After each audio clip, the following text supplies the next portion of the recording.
Assalamualaikum warahmatullahi wabarakatuh. Halo, apa kabar? Kembali lagi bersama saya Mardia di podcast Damar Banten TV. Bincang ringan, padat bermakna. Di episode kali ini itu kita sangat menarik banget teman-teman, karena kita akan membahas mengenai kepemimpinan perempuan, proses politik sampai dengan bagaimana caranya perempuan itu level up di dunia organisasi maupun di pemerintahan. Sahabat Damar Banten, saat ini saya sedang bersama dengan narasumber yang sangat luar biasa. Langsung saja kita sapa. Assalamualaikum Ibu Ncop Sofia. Ya, waalaikumsalam warahmatullahi wabarakatuh. Ibu, gimana kabarnya hari ini? Sehat ya? Alhamdulillah sehat teh, sehat. Semangat, bahagia. Kita harus tetap bahagia dan tetap semangat iya. Ya. Sahabat Damar Banten, Ibu Ncop Sofia ini adalah anggota DPRD Provinsi Banten, fraksi Gerindra, benar ya Bu? Iya, ya? betul. Dan beliau ini pernah menjabat anggota DPRD Provinsi Banten selama 3 periode berturut-turut, benar? Amin, iya betul. Alhamdulillah. Alhamdulillah, terima kasih para audien yang sudah memilih. Beliau ini adalah aktivis perempuan yang dimana saat ini sedang menjadi ketua dari KPPI Provinsi Banten. Iya, benar betul. Ibu? Betul. Alhamdulillah. Dan kabar bagusnya teman-teman, Ibu Ncop Sofia ini baru saja mendapatkan gelar doktor di Universitas Indonesia. Iya, alhamdulillah. Alhamdulillah, Masya Allah, ini menjadi inspirasi kita bersama ya. Boleh dong Ibu untuk lebih dekat dengan para penonton sahabat Damar Banten, boleh dong perkenalkan diri dulu. Gimana sih kesibukan Ibu sehari-hari? Oh, baik-baik. Assalamualaikum warahmatullahi wabarakatuh, sahabat Damar Banten. Nama saya Ncop Sofia, anggota DPRD Provinsi Banten dari fraksi Gerindra. Sekarang saya di Komisi 3.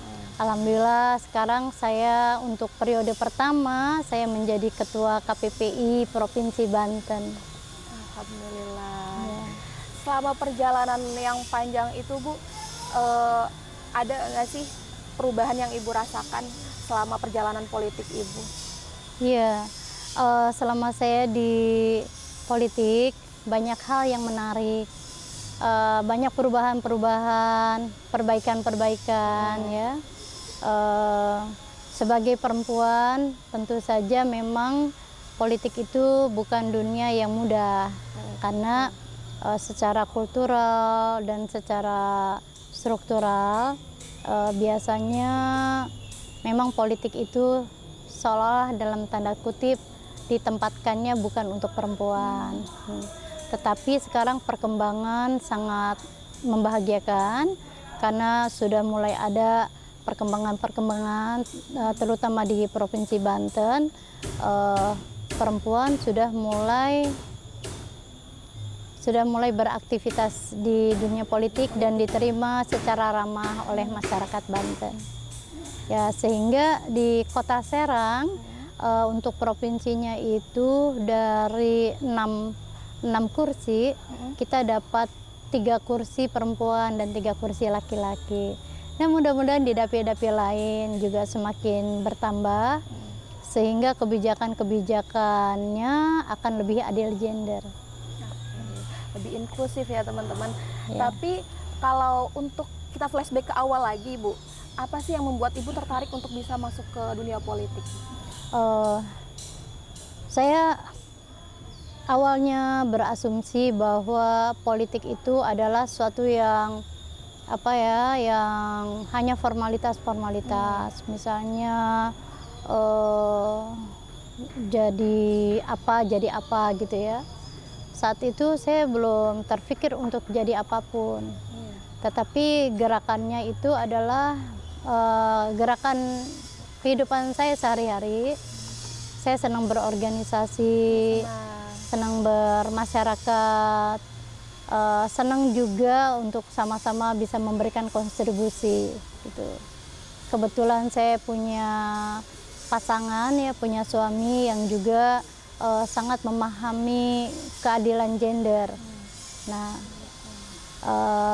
kemudian kami berpikir memang kalau misalnya kita pengen melakukan pembelaan pada masyarakat, misalnya pengen membantu bagaimana eh, masyarakat memiliki akses untuk sekolah misalnya gitu.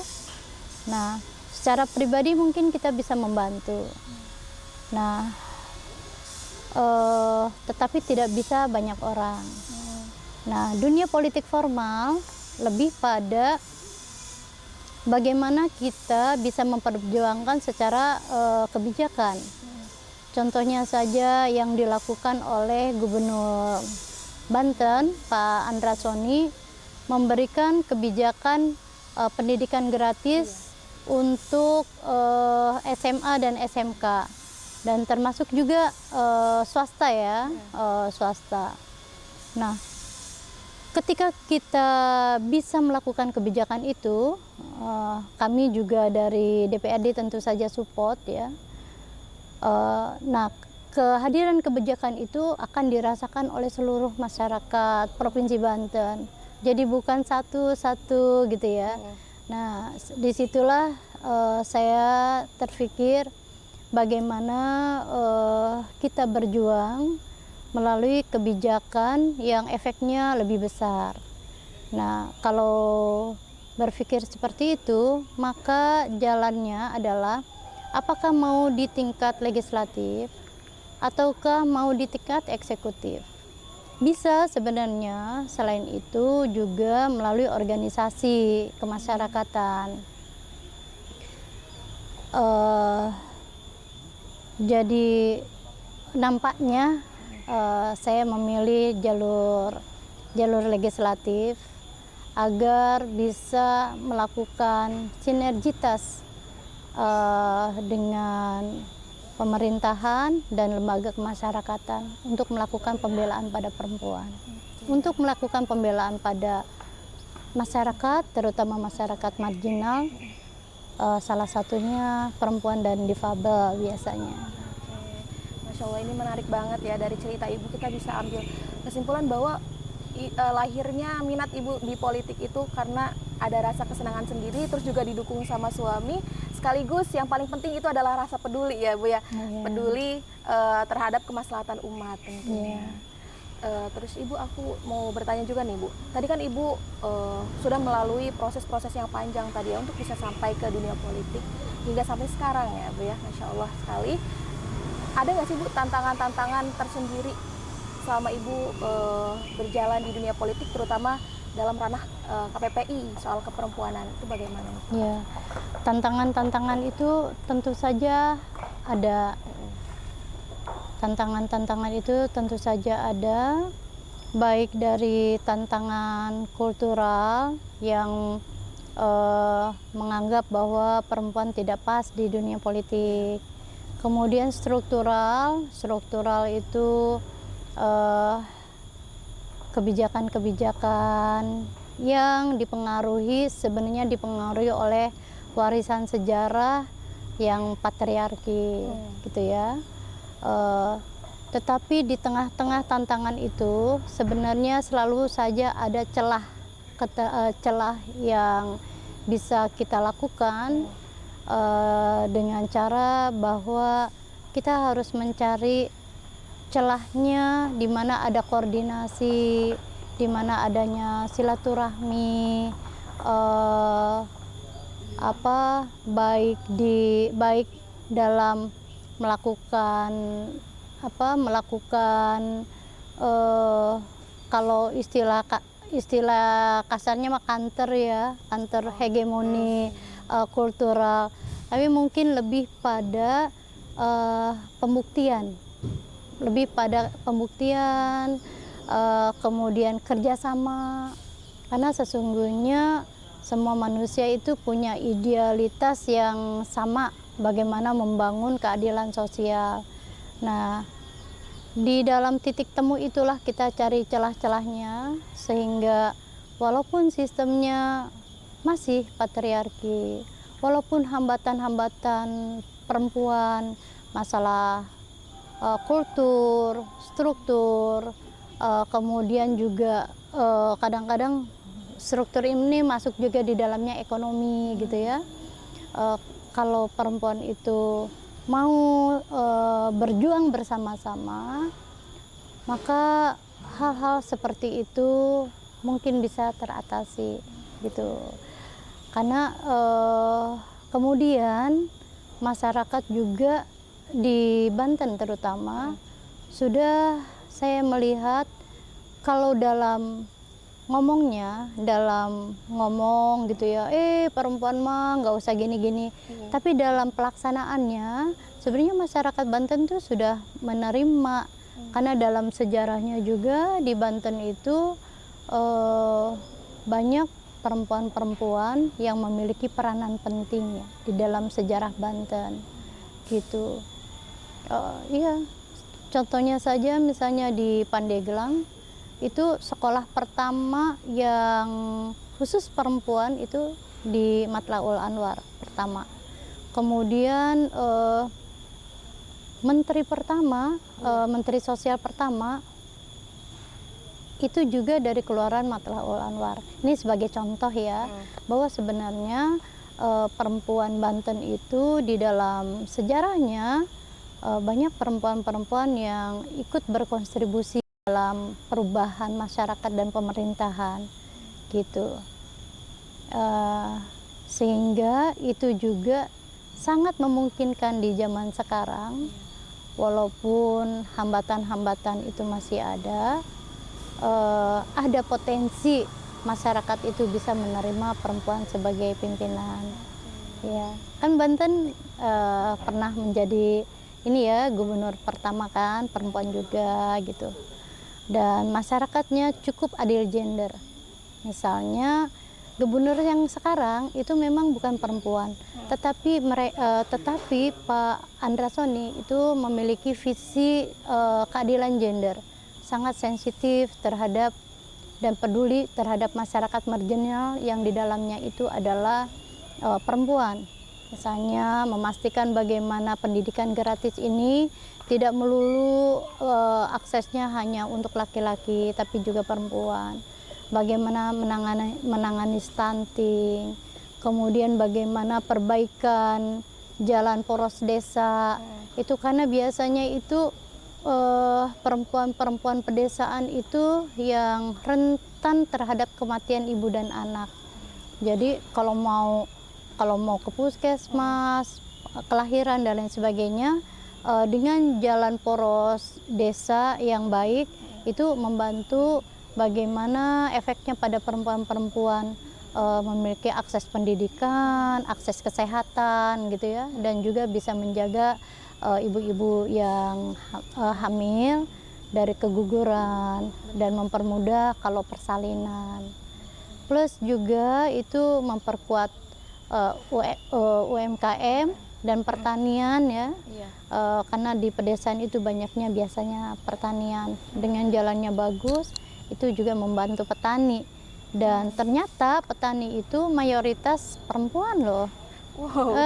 Ternyata iya, yang bercocok tanam itu mayoritas perempuan ternyata. Iya. Masya Allah.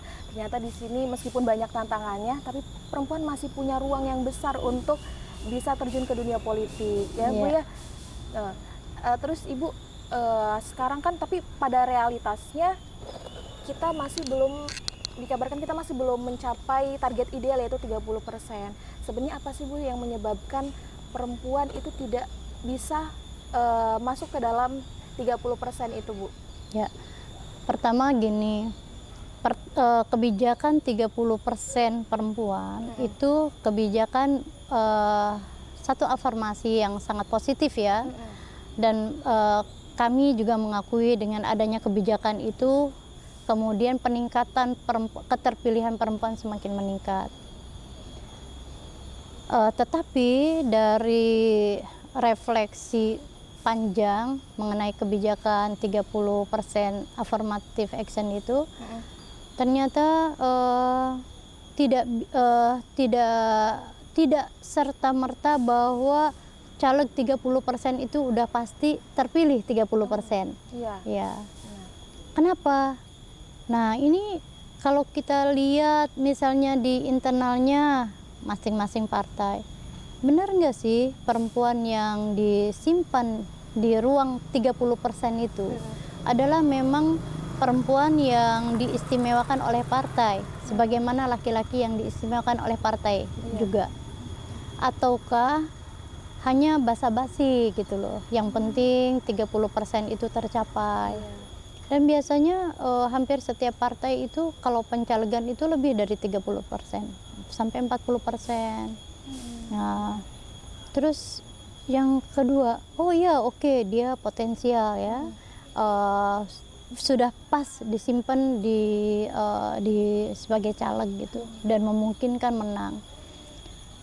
Pertanyaan kedua adalah apakah pendidikan politik kita sudah cukup untuk menerima perempuan, untuk memahami politik sebagai pembelaan untuk keadilan sosial, ataukah kita masih kurang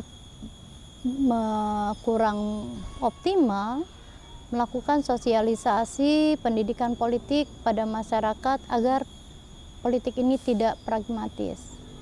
Jadi harus punya visi yang jelas, visi yang ke depan gitu lah. Nah, yang pragmatisme inilah kira-kira yang menjadi hambatan perempuan di politik. Karena kalau hanya terjadi pada pragmatisme, perempuan itu kalah.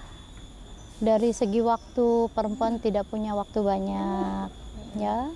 Dari segi pergaulan, perempuan juga tidak terlalu banyak bergaul, kan, jaringan. Terus yang ketiga, dari segi anggaran, perempuan juga tidak punya anggaran yang banyak, gitu. Ada laki-laki yang tidak punya anggaran, tapi mayoritas caleg laki-laki itu biasanya mereka jaringannya kuat, anggarannya kuat, waktunya kuat gitu ya, biasanya gitu. Dan mudah-mudahan visi misinya juga kuat. Nah, kita berharap bahwa perempuan ke depan melihat hambatan-hambatan seperti ini harus berpikir strateginya gimana. Karena kemenangan perempuan, kemenangan kita atau kemenangan laki-laki ya, laki-laki dan perempuan di politik itu tidak semata-mata bagaimana kita menjadi anggota dewan, tetapi bagaimana keberadaan kita di dewan itu bisa memberikan manfaat pada masyarakat. Nah, kalau kita hanya berharap nyampe 30% saja, itu sebenarnya tidak cukup. Harapan kita sekarang ini adalah agar adil, memang harus ada peningkatan jumlah perempuan di politik, tetapi yang jangan terlupakan, baik laki-laki maupun perempuan harus punya visi keadilan gender. Karena kalau perempuan tidak bisa berjuang sendiri. Iya, harus bergandengan tangan ya. Harus bergandengan tangan dengan laki-laki. Dan laki-laki yang bergandengan tangan dengan perempuan itu harus punya visi yang luas untuk keadilan kemasyarakatan, keadilan gender. Tidak nampaknya kita masih perlu berjuang, baik di internal perempuannya sendiri, bagaimana meningkatkan kesadaran dan kualitas berpolitik. Terus bagaimana antar perempuan ada solidaritas. Ditambah lagi kita merambah pada bapak-bapaknya, bagaimana bapak-bapaknya ini juga mendukung kebijakan yang adil gender gitu. Dan harus juga menjelaskan bahwa perempuan di politik ini sebenarnya tidak bermaksud melakukan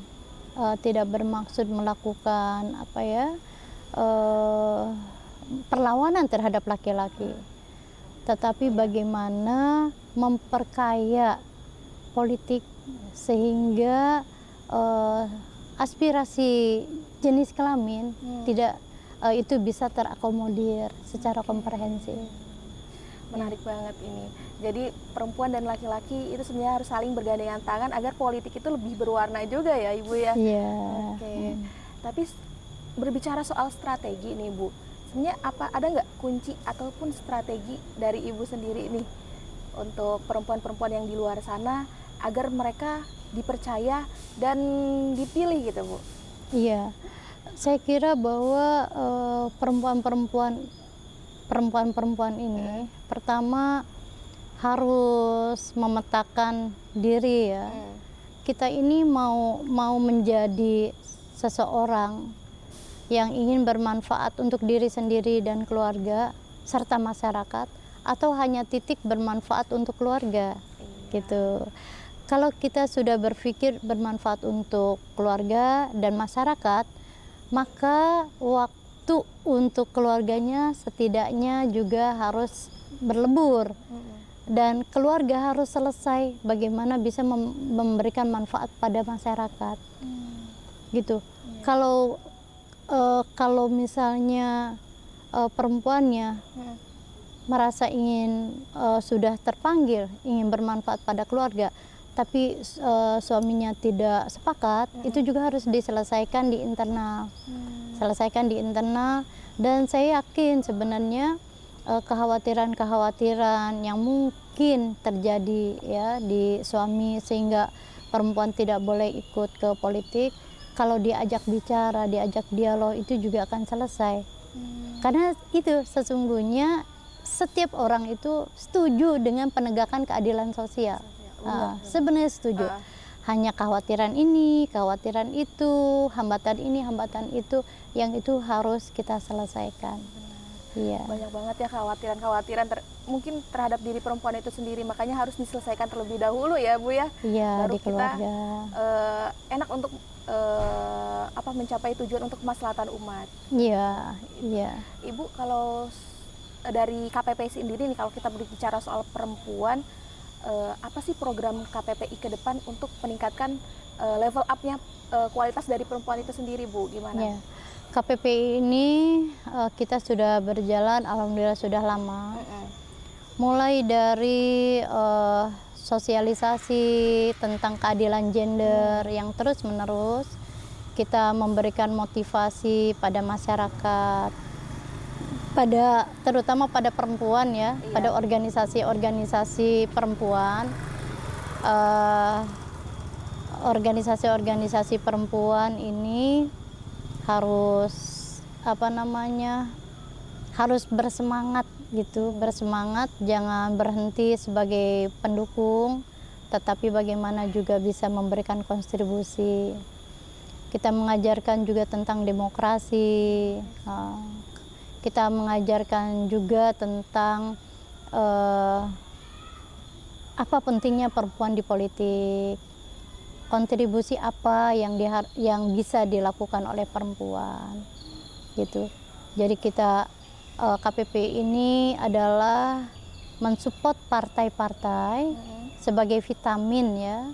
Partai-partai sudah melakukan pendidikan politik untuk perempuan, kaderisasi pendidikan politik yang dilakukan oleh partainya masing-masing. Karena setiap partai juga pasti ada departemen perempuan, ada sayap partai perempuan gitu ya. Nah, di KPPI ini adalah ruangnya tambahan gizi. Tambahan gizi dari masing-masing partai. Di partainya mereka ada capacity building. Di KPPI kita memberikan tambahan capacity building untuk perempuan-perempuan. Agar perempuan-perempuan ini berdaya dan secara struktural, agar partai tidak kebingungan untuk mencari kader-kadernya yang potensial, yang untuk dicalonkan gitu. Jadi kita di KPP ini kita belajar, kita juga belajar bagaimana itu penganggaran yang responsif gender. Kita juga belajar bagaimana legislasi yang responsif gender atau kebijakan-kebijakan yang pro pada perempuan. Selain itu di KPPI juga kita belajar public speaking. Oh, ada public speaking, iya yang sudah kita lakukan. Kenapa penting melakukan public speaking? Karena nanti kita di dalam public speaking itu kita juga bisa memahami bagaimana berdebat, bagaimana negosiasi, bagaimana menyampaikan pesan yang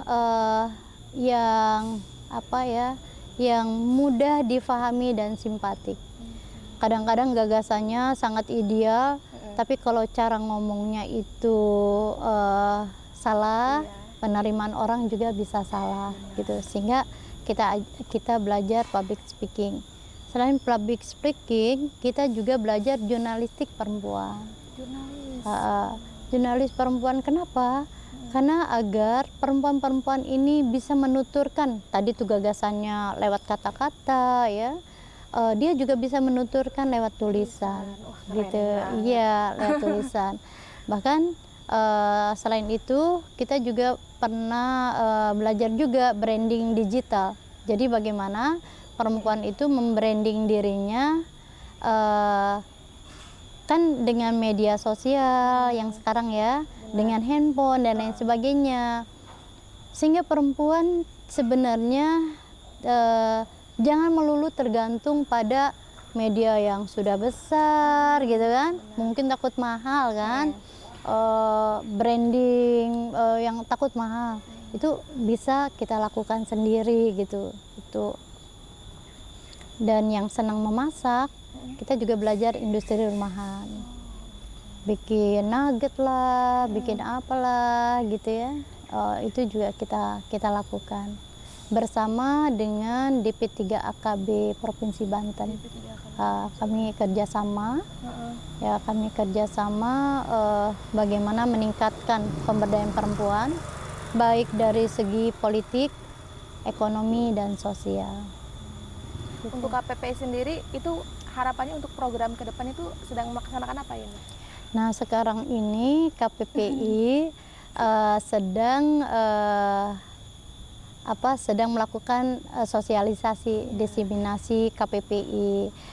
Sebenarnya itu tujuannya mengenalkan KPPI pada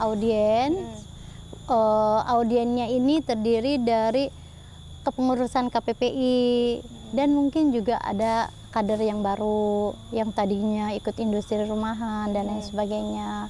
Dia mesti mengetahui apa sih KPPI gitu kan. Jadi KPPI ini Kaukus Politik Perempuan Indonesia Provinsi Banten. Kita ini anggotanya dari berbagai perempuan politik dari berbagai partai. Dan juga kalau di Provinsi Banten kami menggandeng juga akademisi gitu ya, agar sinergi ya. Jadi politik perempuan dan akademisi yang ikut serta memperjuangkan KPPI, membesarkan, memperjuangkan. Kenapa harus ada KPPI? Ini adalah ekstra perjuangan. Kita tahu bahwa dunia politik itu bukan kita perempuan itu banyak tertinggal. Harus mengakui lah bahwa kita ini banyak tertinggal. Karena mengetahui bahwa kita banyak tertinggal, maka kita harus lebih belajar ekstra dibanding yang sudah maju. Agar terjadi bukannya terjadi melakukan perlawanan pada laki-laki, bukan, tetapi bahwa supaya kerjanya laki-laki di dalam politik itu lebih ringan dengan hadirnya perempuan. Jadi jangan berat ya, bisa berbagi. Ditambah juga kemudian kebijakannya lebih inklusif gitu, dengan hadirnya perempuan, difabel ya, baik secara fisik gitu ya, ataupun secara perspektif gitu. Itu kita harapkan bahwa itu membuat Provinsi Banten tata kelola kenegaraannya lebih pada good governance dan inklusif ya, secara kelembagaan. Oke. Kalau kita membahas soal tadi ya Bu, Ibu menyebutkan mengenai diseminasi ya. Sebenarnya apa sih Bu diseminasi itu Bu?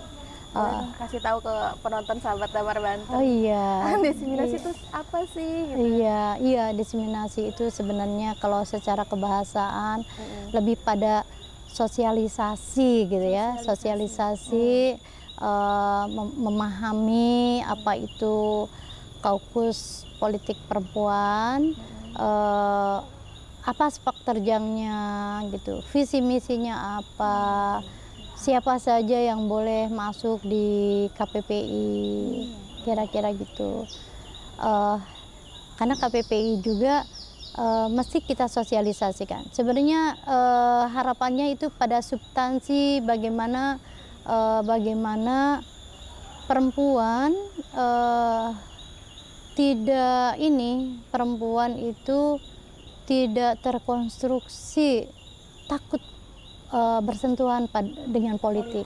Ya sebenarnya ya, karena masih banyak ya orang menganggap bahwa politik itu dunianya, bukan dunia perempuan gitu. Kita ajak dengan hadirnya perempuan-perempuan di dunia politik itu lebih ringan. Di Banten ini saya bilang bahwa kalau kita ngelihat bongkar sejarahnya, banyak perempuan-perempuan potensial dan ikut serta merta ya, baik melawan penjajahan, kemudian atau berkontribusi terhadap pemerintahan dan organisasi.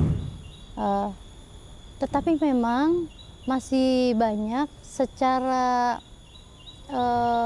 oral mengimitasikan bahwa seolah-olah dalam tanda kutip perempuan itu jangan di politik, nggak pas di politik.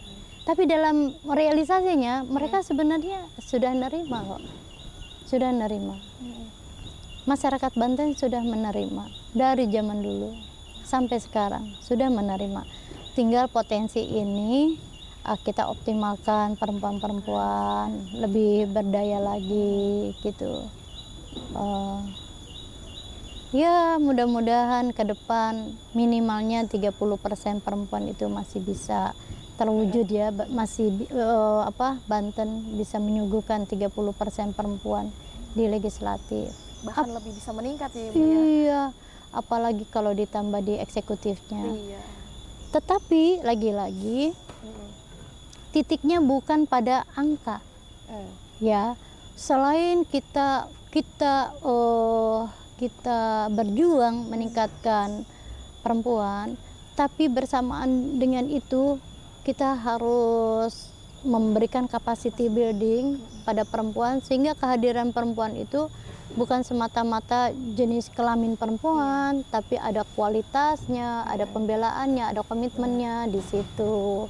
Gitu. Nah, KPPI ini kita berharap walaupun anggota dewannya sekarang itu tidak banyak, ya mungkin ada beberapa yang mudah-mudahan kebijakannya dan lain sebagainya itu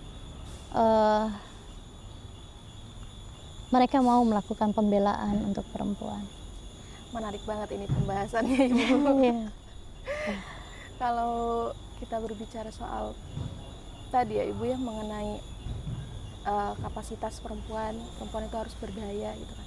Ada nggak Bu pesan untuk para penonton sahabat Damar Banten nih, gimana sih caranya agar mereka lebih level up lagi untuk meningkatkan lagi kapasitas mereka dan mampu untuk memimpin baik bagi masyarakat di sekitar mereka sendiri, itu gimana? Boleh dikasih pesan untuk para penonton? Baik.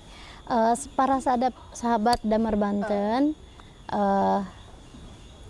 saya ingin sedikit menyetir dalam salah satu hadis bahwa setiap kita adalah pemimpin gitu. Maka kita akan ditanyai apa yang kita pimpinan ya. Artinya bahwa kita sebenarnya pemimpin mulai dari rumah tangga, masyarakat dan lain sebagainya. Dan kalau kita berpikir lagi bahwa kehadiran kita di dunia ini untuk apa sih gitu ya? Apakah hanya untuk diri kita saja, suami dan anak gitu ya? Ataukah kita ingin berkontribusi membangun sejarah pribadi kita lah, peradaban, sejarah kita lah. Kita ini apakah mau kita perluas manfaatnya untuk orang banyak selain keluarga, ataukah hanya di situ? Nah, KPPI mengajak ibu-ibu dengan potensi yang ada, jangan hanya terpaku pada memberikan manfaat untuk keluargaan sih. Coba kita memberikan manfaatnya lebih luas lagi untuk masyarakat, untuk provinsi, untuk Kota Serang gitu ya, untuk negara gitu. Jadi kita ikut memberikan kontribusi.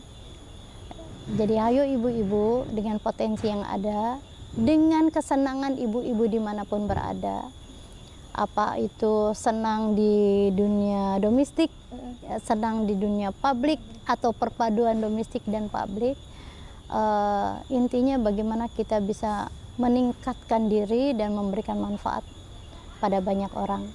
Untuk bermanfaat pada banyak orang tidak mesti nunggu kita kaya, tidak mesti nunggu kita punya kedudukan bagus, tidak mesti kita itu ya sebagaimana kriteria orang-orang, tetapi apa yang kita bisa kita lakukan. Kalau bukan kita, siapa lagi? Kalau bukan sekarang, kapan lagi? Jadi ayo ibu-ibu, kita mulai membuat diri kita lebih bermanfaat untuk umat. Dan bagi bapak-bapaknya, saya berharap bahwa penegakan keadilan gender itu bukan hanya untuk kebutuhan perempuan, tapi kebutuhan bapak-bapak juga. Dengan kelembagaan yang inklusif, saya yakin keadilan gender yang disupport oleh bapak-bapak atau dilakukan oleh bapak-bapak dan ibu-ibu, serta kolaborasi yang sangat cantik dan indah antara masyarakat, civil society, kemudian legislasi dan eksekutif, maka Provinsi Banten akan menjadi provinsi yang inklusif dan berkeadilan gender. Amin, amin. Masya Allah, tadi pembahasannya sangat menarik banget, Ibu. Sebaik-baiknya manusia adalah yang bermanfaat bagi orang lain. Tentu. Nah, ya, mungkin itu saja teman-teman. Semoga pembahasan tadi bisa menginspirasi para penonton yang ada di rumah ataupun yang sedang menonton di tempat lain ya Bu ya. Semoga menginspirasi para perempuan-perempuan yang ada di luar sana. Saya Mardia, jangan lupa untuk di like, komen, dan subscribe. Sampai jumpa. Wassalamualaikum warahmatullahi wabarakatuh. Waalaikumsalam warahmatullahi wabarakatuh.